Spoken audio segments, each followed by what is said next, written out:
people are not the smartest, okay? We all make mistakes. Whether that be leaving the oven on when you go to fucking work or you go to sleep, you just leave the oven on overnight. Whether that be, stepping on the back of someone's shoe while walking and now you got to say sorry to like a complete stranger. Or whether that be not pulling out fast enough, right? We all make mistakes. But I feel like people that get hit in the head for a living tend to make more mistakes than other people. So Tony has died. I'm going to be talking about the top 10 negative IQ mistakes and moments in UFC. Now, if you like the video, like, subscribe, do all that YouTube shit. Let's get straight into this, starting with the honorable mentions. The first honorable mention I want to talk about is Marcus McGee versus Jonathan Martinez, where Jonathan Martinez had Marcus McGee literally walking on one leg. Literally crip walking like fucking Snoop Dogg. And he was on his fucking one leg just hobbling around. Kind of similar to the that O'Malley fight where he hurt his leg in it. Not the Cheeto fight, but the other one where he didn't get finished and got the decision, right? This fight basically was like Jonathan Martinez was down pretty much in this fight the whole time. And then he finally landed enough leg kicks to hurt Marcus McGee. And he didn't follow up. He just started doing clinch work instead of trying to finish the fight. So that is the first honorable mention. The second honorable mention I want to talk about is Kron Gracie deciding to just fucking pull guard the entire time against Bryce Mitchell. Like, I get it, bro. You're Gracie, bro. You got the jiu-jitsu magic, right? But at some point, you got to be like, okay, I'm in a fucking MMA fight. I got to fucking strike. And especially when you're fighting someone that's as good of a wrestler as Bryce Mitchell, you're not just going to fluke a submission, bro. This isn't fucking 2004. You actually got to do MMA shit. So Kron Gracie kind of just pulling guard the entire fight. Kind of similar to Claudio Puelles versus Dan Hooker. I could have thrown that one in there as well. But yeah, you gotta mention this one. And the last one I want to talk about is GSP just underestimating Matt Serra. I don't really feel like this was a fight IQ bad moment, more so just like a bad way to go into the fight. Like, obviously Matt Serra fucking is not that good, and we saw that in the rematch, and we saw that with the rest of Matt Serra's career where he never won. I think he just won one more fight after he beat GSP. So he was like beat GSP and he beat somebody else. But I digress. The point with this one is like, bro, you're in the fucking UFC. Whether you think he's terrible or not, it's like the prelim fighters, yeah, they're going to be a couple levels below you. But if you don't take them serious, they're only going to be one level below you. And they'll make it a lot closer, and sometimes they'll even finish it. So gotta talk about GSP in this scenario. All right, now that we got the honorable mentions out of the way, let's start with number 10 on the list. And I got Ciryl Gane going for the leg lock and the heel hook against Francis Ngannou in the 5th round when he had dominant position. Now, when I think of this fight, sometimes I'm like, yeah, Ciryl Gane won that shit, bro. But he could have clearly won the fight if he didn't make this one fucking mistake, which was pulling a fucking heel hook on someone who you had dominant position over. So like when this fight was on the feet, Gane was making Francis look easy. He was piecing him up. But Francis, this is one of the first times we'll really see Francis implement his ground game as serious as he does in his MMA career, right? And so Francis starts shooting takedowns. So it's 2-2 going into the 5th round. And Gane kind of, he fucks Francis up on the feet for a little bit. And then Francis gets I think Gane actually gets, I can't remember exactly the sequence of events that happened, but a scramble occurs and there's a chance for Gane to get top position in the fight. And he just goes for a fucking heel hook, which you're not Walter Walker, little bro. I know you got a heel hook earlier in your fucking career, but like, fucking just secure the W, bro. Like, don't be doing all this extra shit. Like, the reason I say that there's an argument Gane won because Francis really didn't do much with his control, but at least Gane was trying to finish the fight, and Gane was landing in the first half of that round as well, right? But this just completely cost him the fight because this allowed Francis to get top position and land the shots that let him win the round on the judges' scorecard. So it could have been a definite win for Gane instead of just Francis, it's contested who won, but it didn't have to be because Gane was an idiot, bro. So, yeah. At number 9 on the list, I got Carlos Prates not showing more urgency to finish Ian Gary when he had him hurt in the 5th round. Okay, so here's how the fight went. First 3 rounds, Gary won. 3rd round's a little closer. 4th round, Prates wins the 4th round. Starts finding his shots, starts rocking Gary. Gary was rocking Prates before that in the early rounds. So Carlos Prates knows in the 5th round he needs to finish. He drops Gary bad. Gary is not conscious.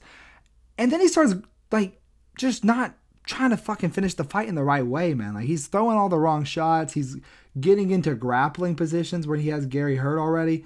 And it's there's a famous picture of Ian Gary crawling away from Carlos Prates like a little kid. And Prates is just watching him crawl away. It's no, bro, jump on that fucker's back and start killing him, And so I just think that the lack of urgency that Carlos Prates showed in the 5th round of this fight, pretty dumb by him. He could have got the W. Kept the Fighting Nerds hype alive. Imagine how high the Fighting Nerds hype would be right now if Prates finished Gary in the 5th, bro. Think about that. Think about that, man. Think about how crazy that would be. But, yeah, man, I'm not sure what Prates was really thinking in this moment. I mean, obviously, I'm not a fucking UFC fighter. I don't got the adrenaline. I didn't fight for fucking 20 minutes before that, too. So, I can't really just be bro, that was such an idiotic move. But it was. We can all agree that if Prates showed a bit more urgency in that 5th round, he most likely would have defeated Gary. So Gary's in title contention now, and Prates is trying to climb his way back up the ranks. So, yeah, man. That is number 9 on my list. At number 8 on my list, I got Erceg shooting the takedown on Pantoja in the 5th round. And this is also, similar to the Gane situation with Ngannou, where it's you're taking the fight into a realm that doesn't need to be taken into, just do what you were doing before and you're going to win. But so basically many people thought, including myself, that Erceg won rounds 2 and 4 and Pantoja won rounds 1 and 5 and not 1 and 5, 1 and 3. In the 5th round, whoever won the 5th round won the fight. And, Erceg, perhaps sensing how tight the fight was, attempted a fucking takedown in round 5. And Pantoja reversed the attempt and ended on top and controlled the remaining of the fight. It was a super close round.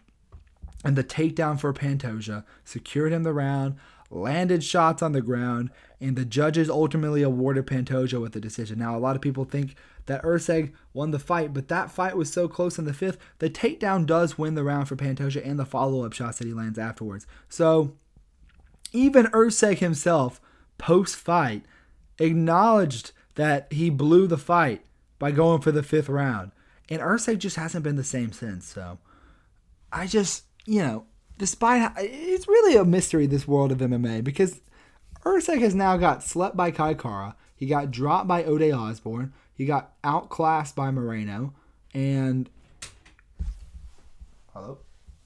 I think someone's here at my house. What the fuck? Sorry, bro. A homeless guy just broke into my house. I had to call the cops on him.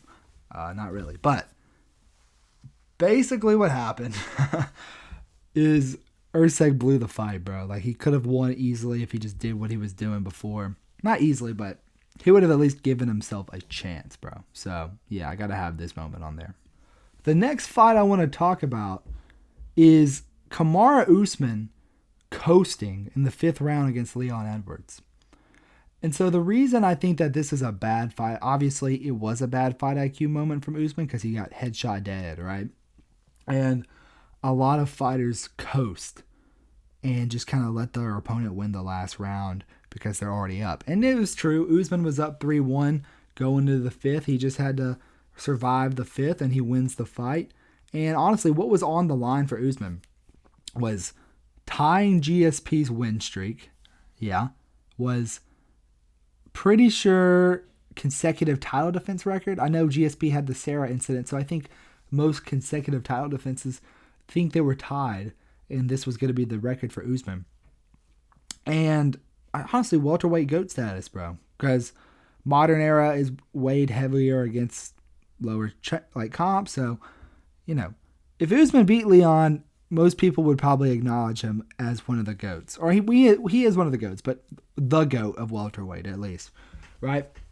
And so this is what happened, is he decided to coast in the 5th round. Instead of doing what he was doing before, which was pressuring Leon, getting him to the ground, getting him to the fence, beating him up on the ground, he decided to just kind of coast.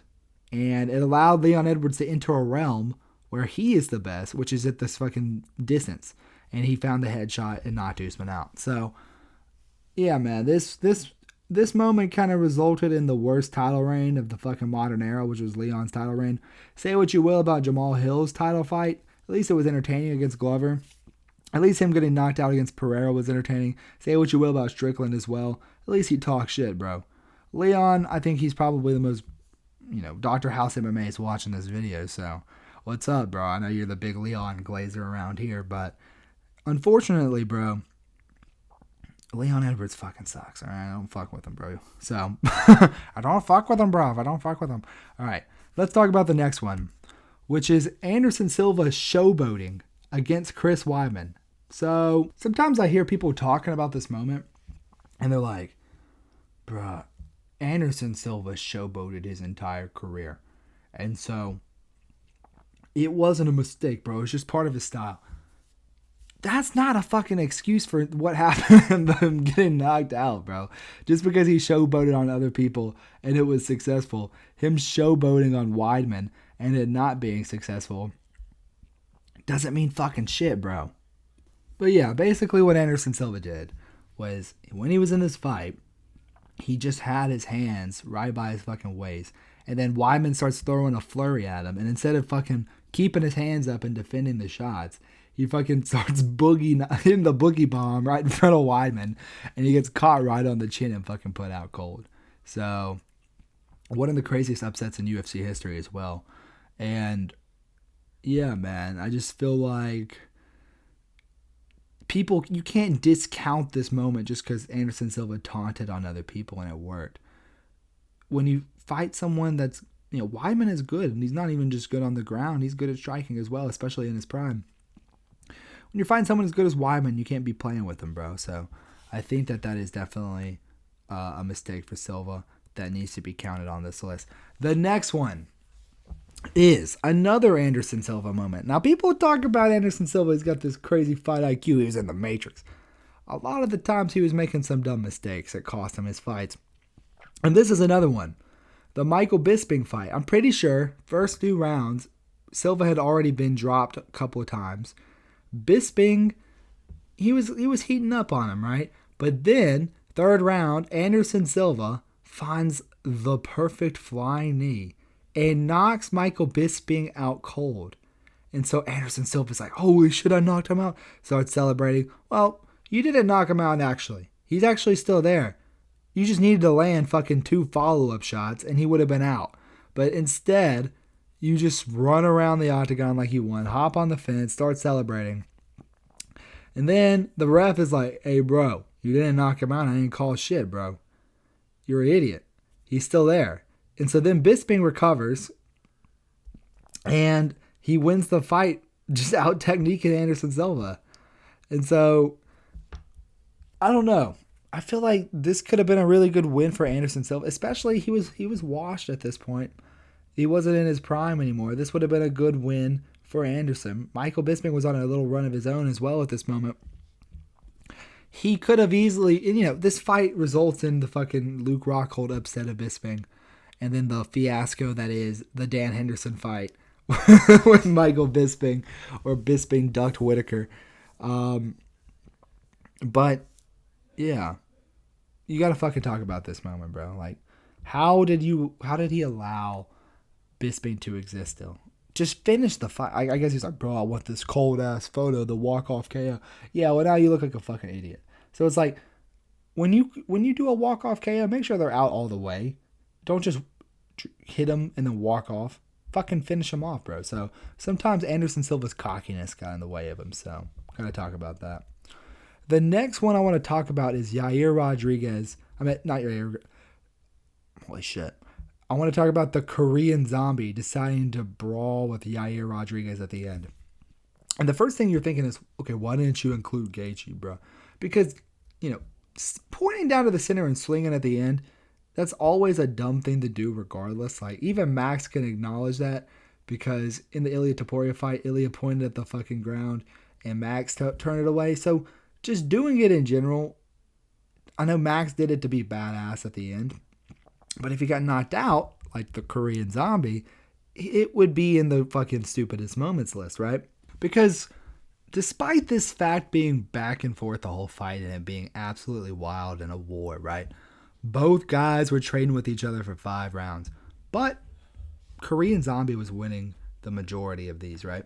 So Korean Zombie was about to win on the scorecards of a crazy fight and stamp his name onto a fucking title shot, right? Not a title shot, but back into title contention, And instead of playing it safe, unlike, I guess you could say Usman was playing it safe and now he's not playing. No. It's different, bro. It really is different because this wasn't, I don't know how to explain it, but look, the reason that this was different than the Usman one, where Usman just coasted to a victory instead of doing what he was doing before, is because he allowed his opponent to enter the realm where they were the best. And this is what the Korean Zombie did, is he allowed Yair to enter the realm where he was the best. And with only a couple seconds left in the fight, instead of just staying safe, Korean Zombie charged forward to fucking sling with Yair, and Yair just threw an up elbow and slept him out cold. So, yeah, man, like this was super done from TKZ. Should have just took a couple of steps back and secured the W, but you gotta be a badass. You gotta get slept out cold like a badass. So, yeah. The next one I want to talk about, bro. It is Sean Strickland deciding to strike with probably the greatest striker the UFC has ever seen. So, Sean Strickland came into this fight a favorite. And the reason he was a favorite is because Alex Pereira was unranked. He got a shot up into the top 5 of the division just because of his rivalry with Izzy. And he was untested at this point. His ground game had been ill-tested by some other people. But Sean Strickland, he's a black belt in jiu-jitsu. He has ground game. He's shown it before. So all Sean Strickland has to do is shoot a double leg on Alex Pereira and hold him on the ground and sub him. Because, you can say Alex Pereira stuffed all of Ankalaev's takedowns and he stuffed some of Blachowicz. He still got taken down by Yuri and he still got taken down by Adesanya. And I think that Pereira's ground game has advanced in his last fight against Ankalaev more than what was the Pereira at this point. So I feel like at this point, Sean Strickland definitely could have taken Pereira down. But Sean Strickland, here's the fucking thing, you guys. I'm about to box with the best striker in the UFC. I'm about to fight the best striker the world's ever seen on the feet, and I'm going to get knocked the fuck out. Here's the fucking thing. What was he thinking, bro? Did he really think that he was going to fucking knock out Alex Pereira on the feet, bro? Like, you're Sean Strickland. Alex Pereira, he was known for his knockout power. So it's like, yeah, you might be the decision guy, but you have to survive fucking 15 minutes with him on the feet, bro. Like, he can just hit you once and it's over. You got to be perfect on the feet the whole time. And he's got the fucking iCarly stance, too. You're not, like, what was his logic going into this shit, bro? I don't even know, but yeah, man, that's number 3 on my list. I don't know what Strickland was thinking. And number 2 on my list, it is Gastelum shooting a takedown against Izzy after he had him rocked. 4th round of this fight, right? So yeah, it's the 4th round, and he hurt Izzy badly with a head kick, and he starts swarming punches on Izzy. Izzy's on shaking legs, and this is Gastelum's best chance to finish Adesanya and become the fucking champion. Not the real champion, but the interim champion. And instead of just keeping the pressure and striking, Gastelum just shoots a takedown. It wasn't well set up at all. Adesanya stuffed it with complete ease. And, the failed takedown allowed Izzy to just recover, reset, and then Adesanya won the 5th round. So, yeah, I'm pretty sure he dropped Gastelum multiple times in the 5th round as well. And so, Gastelum just let the cheeseburgers hit him a little too hard. Started fucking with his cholesterol, maybe blocked some oxygen to his brain, right? He just, I don't know what he was thinking, man. Like, how can, Izzy is hurt badly. Yeah, let me shoot a takedown on him, bro. Let me secure this round, bro. Let me secure this round. It's close to the end of the round, too. Yeah, let me just secure this round real quick, bro. Just fucking knock him out. Just knock him out, man. But yeah, let's talk about the number one negative IQ moment. If you have anything other than this, I don't know what to tell you, bro. If you have anything other than this, I do not know what to tell you. This illegal knee changed the entire timeline forever, bro. So, yeah, man. Jan was clearly winning the fight beforehand, right? He was piecing up Aljo. He was stuffing the takedowns. He was making Aljo look like a fucking amateur, bro. Whooping him on the feet. And then Peter Yan decides, all right, Aljo, he's kind of being a bitch. He's got his knees on the ground. He's trying to take advantage of the rule where I can't knee him. Let me just knee him in the face. He'll be fine. Then Aljo goes on the ground and earns the Oscar-worthy performance of, I'm fucking hurt. I can't continue. Help. So Peter Yan loses the fight via disqualification. Aljo becomes champion. And then Aljo sits out. I'm pretty sure Aljo got injured in training. And so he sat out for a long time. They do an interim championship fight between Peter Yan and Corey Sandhagen. And then the rematch happens. It's super close. But here's what would have happened if he didn't land the knee, right? He beats the fuck out of Aljo for the rest of the fight. Maybe even finishes him because Aljo is desperate in the moment he got kneed. So, boom, beats Aljo. Aljo's not getting a title shot for a while, especially with his style. So then, Peter Yan defends against all the people that Aljo defended against and probably beats most of them except for Merab. And we'd probably be talking about Aljo as we'd probably be talking about Yan as one of the greatest fighters of all time if he didn't land this fucking knee. I know Lucas Tracy still says he's one of the greatest fighters of all time. But, Peter Yan's top 25, top 30. He'd be top 10 if he didn't land this shit, bro. Because his title fight, his fights that he would have got would have been stronger to his legacy. And he would have had the title defense argument as well. This illegal knee is the dumbest mistake someone's ever made in a fight. Probably fucking ever. And he needs to go to federal prison for life. But yeah, that will do it for the video. If you liked the video, like, subscribe, do all that YouTube shit. Thank you guys so much for watching, and I will catch you guys in the next one. Peace.